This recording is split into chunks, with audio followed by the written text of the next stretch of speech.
Nothing is perfect yet.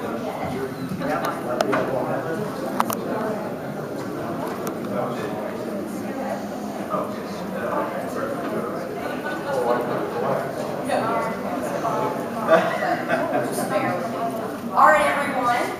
We are excited to get right back on track as we hit noon on the dot. Very excited to introduce Alfonso Aguilar. He is the Executive Director of the Latino Partnership for Conservative Principles, an advocacy group that promotes conservative values and ideals within the Latino community. Alfonso is the first and former chief of the U.S. Office of Citizenship, appointed by President George W. Bush. So if y'all will give me a big round of applause for Alfonso as we bring him up to the podium. Alrighty, thank you so much. Good afternoon now to everyone. And I want to talk to you about something that is extremely important to the growth of the conservative movement. You know, I think you've heard from a lot of people that, well, perhaps not a lot, but a few, a vocal few, that we shouldn't waste time with Hispanics because, you know, they're big government liberals and, you know, they're never going to support us. Well, I'm here to tell you that not only that's wrong, if that were true, we might as well pack our bags and leave right now. Because Latinos are the largest and fastest growing minority group in the country. They're deciding elections like they decided the last election. So if we can't grow the conservative movement with the Latino community, then we're just not going to grow. The good news is that Ronald Reagan and other conservatives understood, as Ronald Reagan used to put it, that Latinos are conservative. They just don't know it. And he didn't mean that in a condescending way. He just meant that we have to engage Latinos, go to their communities, and educate them about the conservative agenda. And then they'll realize that their values are conservative values. Now some may say, well, look at the past election, only 27% of Latinos voted for Mitt Romney.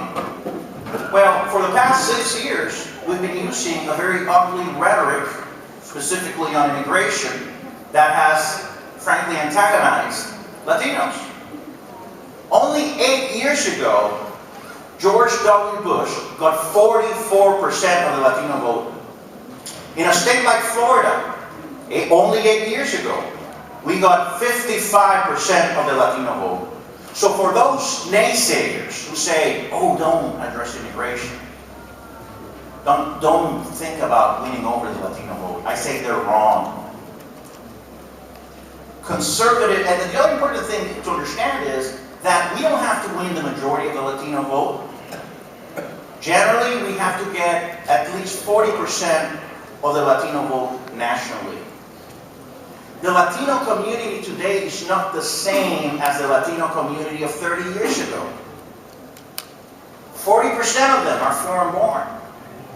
And of the rest, the majority are children or grandchildren of immigrants.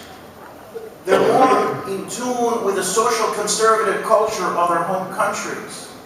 They came here because they were tired of failed governments, of state-run economies, big government, intrusive government. And they came here attracted precisely because of our system of opportunities and liberties. So we have a message for conservatives. And we should look specifically at those who are closer to the immigrant experience. The immigrant themselves naturalized, their children, and their grandchildren. So what should we do? First, we should actually talk to them. And you know, that sounds very surprising to some. But the reality is that many times good conservative candidates lose elections just because they don't talk to Hispanic voters. Democrats sometimes win by default, or many times. We have to engage Latinos, and it can be 2 months before the election. You know, this is something that Reagan understood. I think the Bush campaign understood. But you cannot start a campaign towards Hispanics 2 months before the election and just say, you know, juntas for Romney. Here are the mariachis. Here's the candidate. Now we're going to get the Latino vote. That's insulting. We have to engage Latinos as conservatives continuously. Continuously. And we have great networks of support. The Hispanic evangelical churches, Orthodox Latino Catholics, who are willing to work with us. We don't have to reinvent the wheel. We have to engage them. And we can't expect, we say, oh, well, we have Marco Rubio now. We have Susana Martinez, so that's it. No, you can't expect Marco Rubio to win the Latino vote. He can help. Having Hispanic faces help. But at the end, Hispanics are going to vote for ideas. So we want everyone, every conservative leaders, Republican members to talk to Latinos. Engage Hispanic media. Sometimes we're afraid that they're going to attack us or ask confrontational questions. Who cares? It's the media. Engage them. Secondly, Latinos are socially conservative. The majority of them, over 51%, believe in the right to life from conception to natural death, compared to only 40% of the general population. They're generally for marriage, even though that's changing somewhat. But what is true is that, like the rest of Americans, those who vote exclusively for marriage and life always vote for the candidate who supports the traditional views for marriage, for the family, and for the dignity of the human person. It's suicide to think that we can grow as a movement if we give up our positions on family and on life. We're going to end up with a very big tent, but very empty. They're entrepreneurial. Hispanics are opening businesses 3 times as fast as the national average. They came here to grow businesses. We need to appeal to them. We need to show that we want to support small business, that we don't like intrusive government. And not only appeal to entrepreneurs, have a populist economic message. The majority of Americans, the majority of Latinos, like the majority of Americans, are not entrepreneurs. They're janitors, maybe cooks, waiters. But we have to show those people that because we're supportive of small government and of business, we can implement policies that lead to economic growth and job creation, jobs for them, and that not only the entrepreneur builds a business, but also the janitor, the cook, the waiter that works in that business. It has to be a populist economic message. We have to call on Democrats. Call Democrats and call them out and say, you're for a policy of entitlements, which is condescending.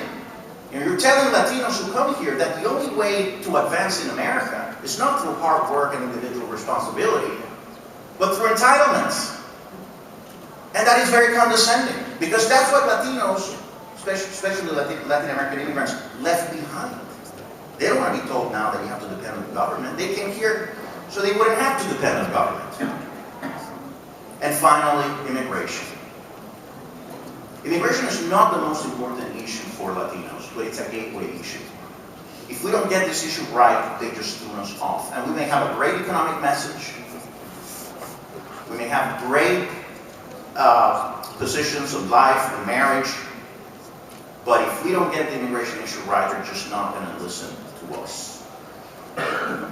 But the great thing is that we can reclaim the immigration issue based on conservative principles. For those who say, oh, if you have a good position on immigration, you're moving to the center, you're a rhino, you're in the mainstream. No! Immigration is not like life or marriage, that if we give up our traditional positions, we would be becoming liberal.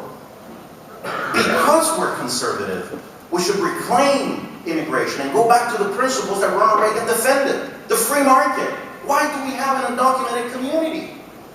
Because in the last immigration reform, we didn't create a mechanism that allows foreign workers to enter legally into the country. Why? The illegality that we have right now is created by big government. Big government coming up with quotas that don't represent the needs of the market. Arbitrary quotas. If